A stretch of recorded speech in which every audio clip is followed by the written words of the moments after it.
College is expensive. Tuition, books, rent, it all added up. My part-time job barely covered the bills. One night, desperate, I downloaded Tinder. Not for romance, but for something different. A way out. That's how I found him. His profile name was simply Benefactor. No picture, just a single black rose. And an offer I couldn't refuse. Financial support in exchange for companionship. My finger hovered over the screen. Was I really doing this? With a deep breath, I swiped right. A match. My heart pounded. This was crazy. But maybe, just maybe, my luck was about to change. His first message popped up. Meet me tomorrow, noon. The Grand Cafe, come alone. His words were direct, demanding. A shiver ran down my spine. What had I gotten myself into? But the thought of escaping my financial woes was too tempting to resist. The Grand Cafe bustled with lunchtime chatter. I nervously scanned the room. Then I saw him. Sitting alone, a dark figure against the bright window. He was older, distinguished, with silver hair and piercing blue eyes. His gaze sent a chill down my spine. "You must be Anya," he said, his voice a low, smooth rumble. I nodded, unable to speak. He exuded an aura of power and wealth. Diamonds glinted on his watch, and his suit screamed designer. He didn't waste time on pleasantries. "I'm a busy man, Anya. I expect discretion and obedience." His words were a command, not a request. I felt a knot of anxiety in my stomach. He slid a thick envelope across the table. "Your first allowance," he said. "And a little bonus for promptness?" I peeked inside. My eyes widened. More money than I'd seen in my life. He smiled, a chillingly empty expression. "Consider it an investment, my dear, in our mutually beneficial arrangement." The money eased my financial burden, but the unease lingered.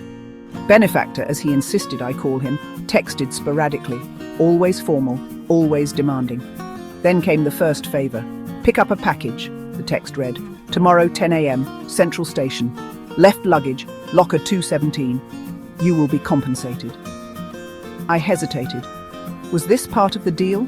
It seemed harmless enough. Central Station bustled with travelers. I felt a pang of guilt, like I was doing something wrong. But I needed the money. I punched in the code on locker 217. The metal door clicked open. Inside sat a small, ornately carved wooden box. It was surprisingly heavy.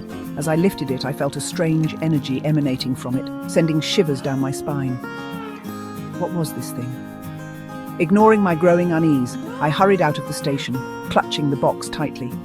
The weight of it felt unsettling, like holding a caged animal. The favors escalated. Always errands, always shrouded in secrecy. Retrieving a specific first edition book from a reclusive collector, delivering an unsigned letter to a crumbling mansion on the edge of town. Each task paid handsomely, but left me feeling emptier and more disturbed. The requests became stranger, more specific. He asked me to wear a particular shade of lipstick, a vintage dress I found in a dusty antique shop. One day, a package arrived. Inside, a stunning silver necklace with a single blood-red ruby. "Wear this," his text commanded. "Always." The necklace was cold against my skin, the ruby pulsing with an unsettling warmth. I felt a constant pressure, a silent surveillance, like he was always watching even when he wasn't there. My friends noticed the changes in me, the expensive clothes, the haunted look in my eyes. "Are you sure about this sugar daddy thing, Anya?" they'd ask. I'd brush off their concerns, but deep down, a seed of doubt had been planted. Then, things really take a turn. First came the text that changed everything. It was unexpected, arriving in the dead of night, casting a shadow over my already restless mind.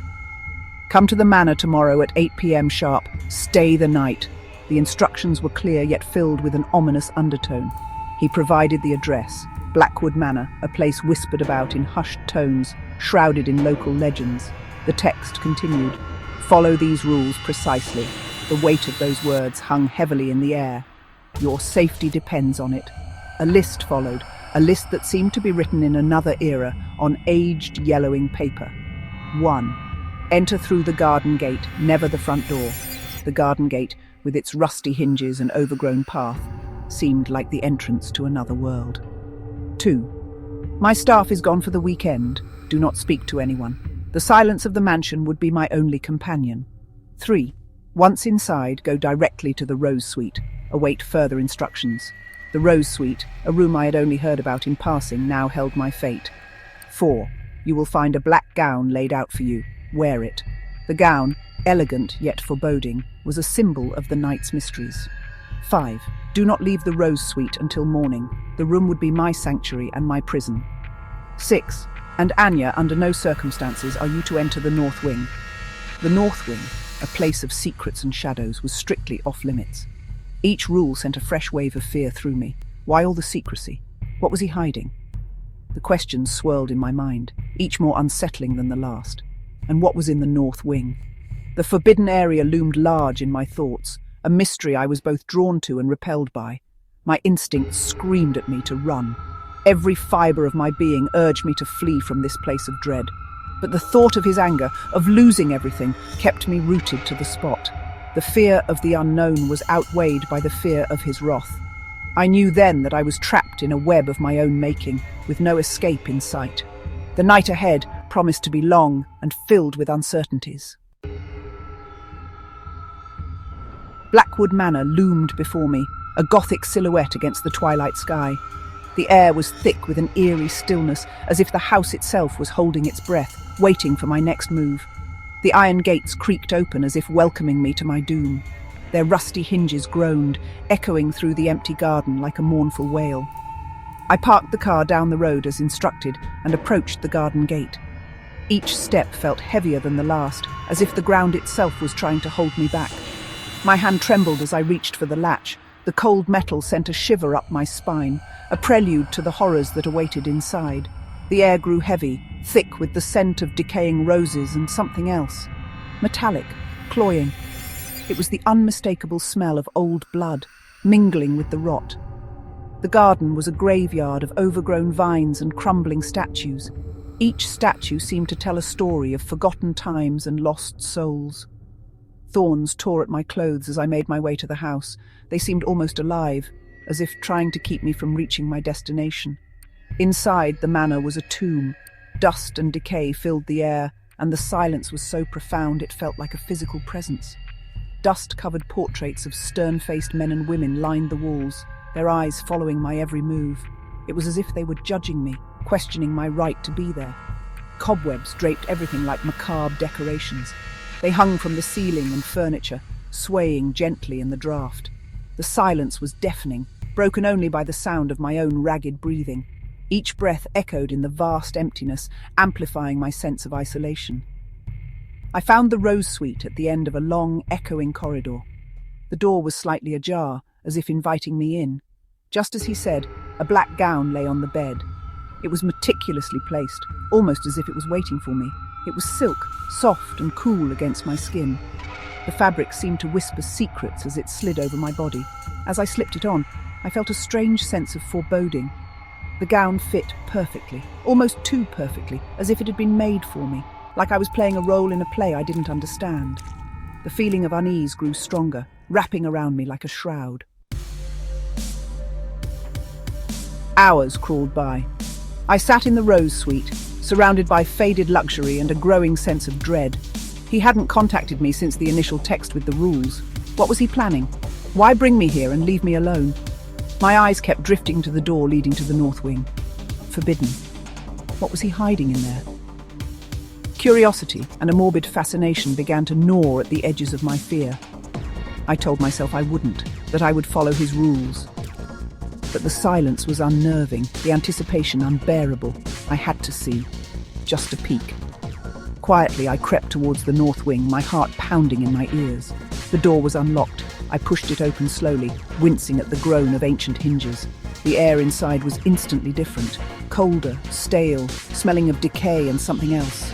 Something sickeningly sweet, like overripe fruit and formaldehyde.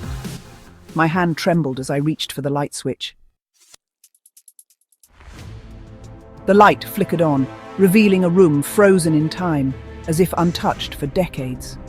A grand study, lined with bookshelves filled with leather-bound volumes, each one a relic of a bygone era. A massive oak desk sat in the centre, littered with papers and strange, arcane symbols that seemed to pulse with a hidden energy. But what made my blood run cold was the figure slumped over the desk. Benefactor. He was dressed in a velvet smoking jacket, his head resting on a pile of papers, as if he had been studying something intently. His silver hair gleamed in the dim light, a stark contrast to the dark surroundings. "Benefactor?" I whispered, my voice trembling with fear and uncertainty. He didn't move. Hesitantly, I approached the desk, each step echoing in the silence of the room. His skin was cold, waxy, devoid of any warmth or life. I reached out to touch his hand, and it rolled over, revealing his face, a face I knew all too well. His eyes were wide open, staring into nothingness, as if frozen in his last moment of terror.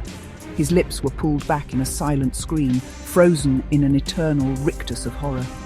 He was dead, but that wasn't the most terrifying part. There was something else, something even more unsettling. As my gaze swept the room once more, I noticed something else. Something I'd missed before, something that sent shivers down my spine. A full-length mirror, propped up against the far wall, its surface reflecting the dimly lit room. It was reflecting my image, but I wasn't alone. A ghostly figure stood beside me, its eyes locked onto mine. Standing behind me, reflected in the mirror, was a figure I couldn't comprehend. Tall, skeletal, draped in shadows. Two glowing red points for eyes stared out from the darkness, filled with a hunger that chilled me to the bone. Its hand, long and bony, rested on my shoulder, its grip like iron. I tried to scream, but no sound came out.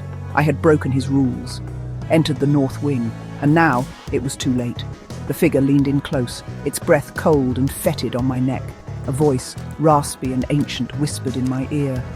"You should have followed the rules, child. He couldn't protect you, and now you belong to me." I closed my eyes, tears streaming down my face as the darkness enveloped me.